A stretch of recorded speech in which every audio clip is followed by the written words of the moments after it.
Implementation intentions. You don't decide in the moment, you decide before the moment arrives. That's the difference. It's not, I want to exercise more, it's, if it's 7 a.m. on a weekday, then I put on my running shoes and go outside. The specificity is everything. Your brain has limited decision-making energy. Every choice burns through it. Every should I drains you. When you pre-decide with an if-then statement, you're automating the action. The cue appears, your brain doesn't think, it just moves. Scientists call this creating action triggers. It works because it bypasses hesitation, negotiation, excuses. You're removing the moment where motivation can fail.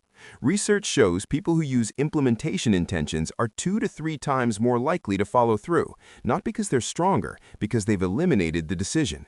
If I finish lunch, then I write for 20 minutes. If I close my laptop at night, then I prepare my gym bag. If I feel the urge to check social media, then I do 5 push-ups instead. Vague intentions leave your brain with too much wiggle room. I'll work out when I have time becomes I'll work out never.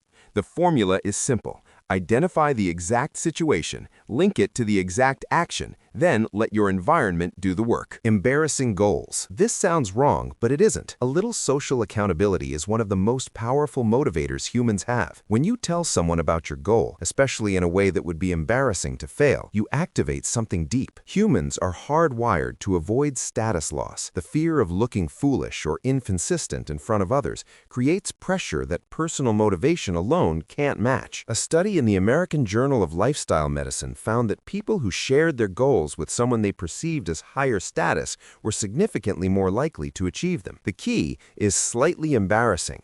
Not so much pressure that you freeze, just enough social discomfort to push you into action. Tell one person you respect. Ask them to check in weekly.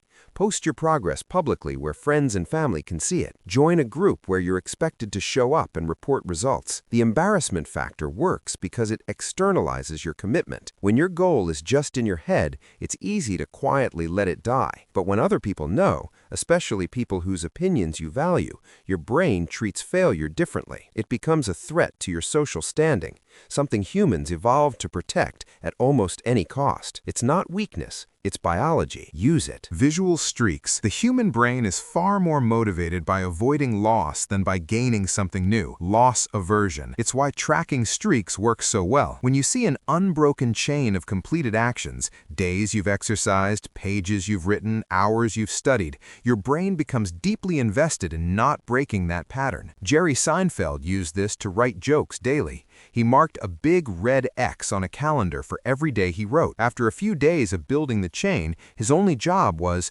don't break the chain. The psychological power is immense. Once you have 7 days in a row, the thought of going back to 0 feels painful. Your brain hates wasting progress. The streak becomes its own source of motivation, independent of how you feel on any given day. Get a physical calendar or use a habit tracking app. Mark every day you complete your target behavior.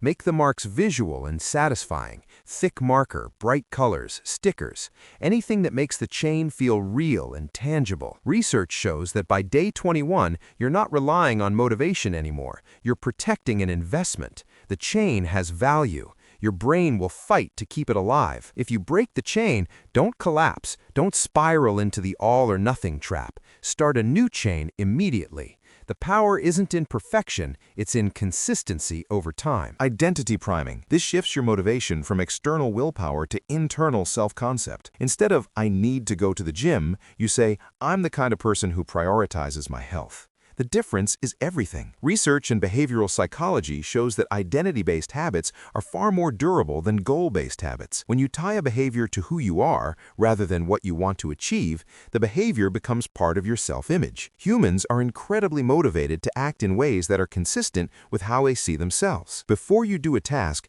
pause for 5 seconds.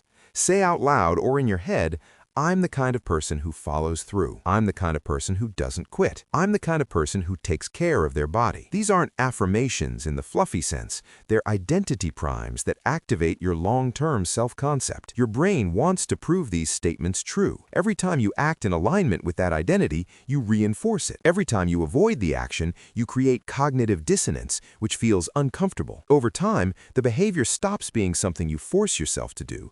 It starts being something you do because it's who you are. People who call themselves runners run more than people who say they're trying to get in shape. The identity comes first. The behavior follows naturally. Prime your identity first every single time. 2-minute entry ritual. The hardest part of any task isn't the task itself, it's starting. Your brain's amygdala, the threat detection center, scans for anything that feels uncertain or effortful. It triggers resistance to protect you from potential failure or discomfort. This is why you can sit at your desk for 20 minutes unable to begin even though you know exactly what you need to do. A 2-minute entry ritual solves this. It calms the amygdala. It signals to your brain that this is safe, predictable, routine. The ritual can be anything as long as it's the same every time. A writer might make a cup of tea, sit down, open their document, and read the last paragraph they wrote. A gym goer might put on their workout clothes, do 3 deep breaths, and lace up their shoes in a specific order. A student might light a candle, arrange their materials, and write the date at the top of their notebook. The content doesn't matter, the consistency does. When you repeat the same ritual before every session, your brain begins to associate that ritual with focus and productivity. It becomes a neurological cue that means we're working now.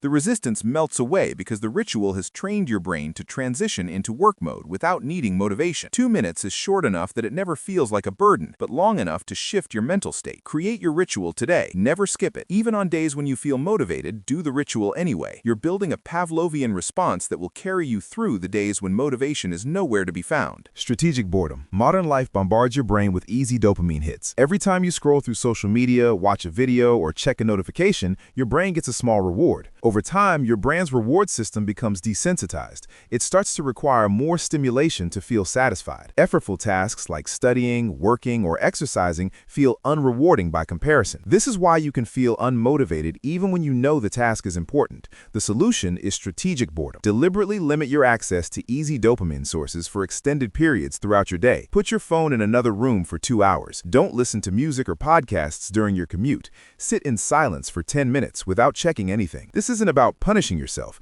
It's about recalibrating your brain's reward threshold. When you remove the constant stream of easy rewards, your brain becomes more sensitive to the natural satisfaction that comes from completing challenging work. Tasks that once felt boring start to feel engaging again because they're the most stimulating thing available. Research in neuroscience shows that boredom increases creativity and motivation by forcing your brain to seek out meaningful engagement instead of passive consumption. If you find yourself chronically unmotivated, the problem probably isn't your goals, it's that your brain is overstimulated and underwhelmed. Cut the dopamine drip. Watch your motivation return naturally. Backward progress. Most people focus on how far they still have to go. They look at the gap between where they are and where they want to be. That gap feels overwhelming. It drains motivation because the brain interprets large gaps as threats to success. The smarter approach is to measure progress backward. Instead of focusing on the 20 pounds you still need to lose, focus on the 5 pounds you've already lost. Instead of thinking about the 80 pages left to write, celebrate the 20 pages you finished. This shift works because of a psychological principle called perceived competence. When you focus on how far you've come, your brain interprets that as evidence of capability. You've already proven you can make progress, which makes your brain believe you can keep making progress. Studies show that people who track backward progress report higher motivation and persistence compared to those who only track forward goals. The reason is simple. Backward measurement builds momentum. Forward measurement builds anxiety. Keep a progress journal where you write down what you've accomplished each day or week. Take before and after photos if your goal is physical. Save early drafts of your work so you can see how much you've improved. Review your backward progress whenever you feel stuck or unmotivated. Your brain will see the evidence of your competence. The resistance will drop. You're not starting from zero. You're already moving. That momentum is enough to keep going. Environment design. Motivational advice usually tells you to think differently, to believe in yourself, to develop a growth mindset. That's not useless, but it's also not the most reliable path to sustained action. Behavioral science has shown again and again that environment cues drive behavior far more powerfully than internal motivation ever will. If your environment makes the desired behavior easy and visible, you'll do it. If your environment makes the behavior hard or invisible, you won't. It's that simple. Want to eat healthier? Put fruits and vegetables at eye level in your fridge. Remove junk food from your home entirely. Want to read more? Place a book on your pillow every morning so you see it when you go to bed. Want to exercise? Sleep in your workout clothes. Put your running shoes by the door. These changes sound trivial, but they remove friction from the desired behavior and add friction to the undesired behavior. Your brain defaults to the path of least resistance. Instead of fighting that tendency, engineer your environment so the path of least resistance leads exactly where you want to go. Research shows that people who redesign their environments to support their goals are up to 5 times more likely to maintain new habits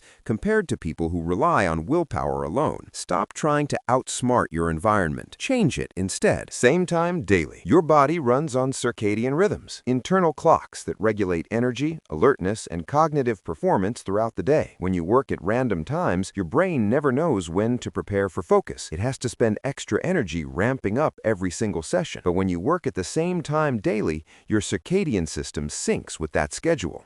Your brain starts preparing for work before you even sit down. Alertness increases. Cognitive energy becomes available. Resistance decreases. Athletes have known this for decades. They train at the same time every day because it maximizes performance and reduces the mental cost of starting. The same principle applies to any work. If you write at 6 a.m. every morning, your brain will be sharpest at 6 a.m. If you study at 8 p.m. every night, your focus will peak at 8 p.m.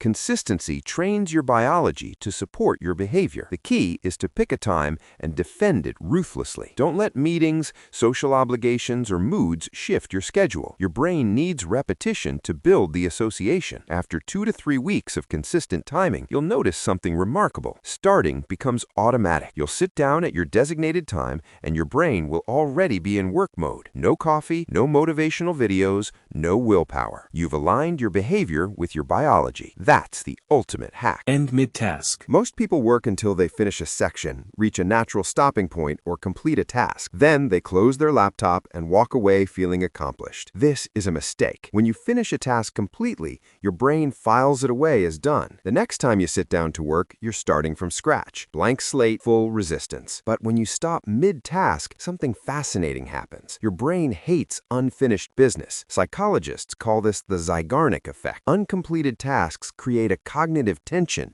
that keeps the task active in your working memory. You'll think about it while cooking dinner, while brushing your teeth, while lying in bed. And when you sit down to work the next day, your brain is already primed and ready to continue.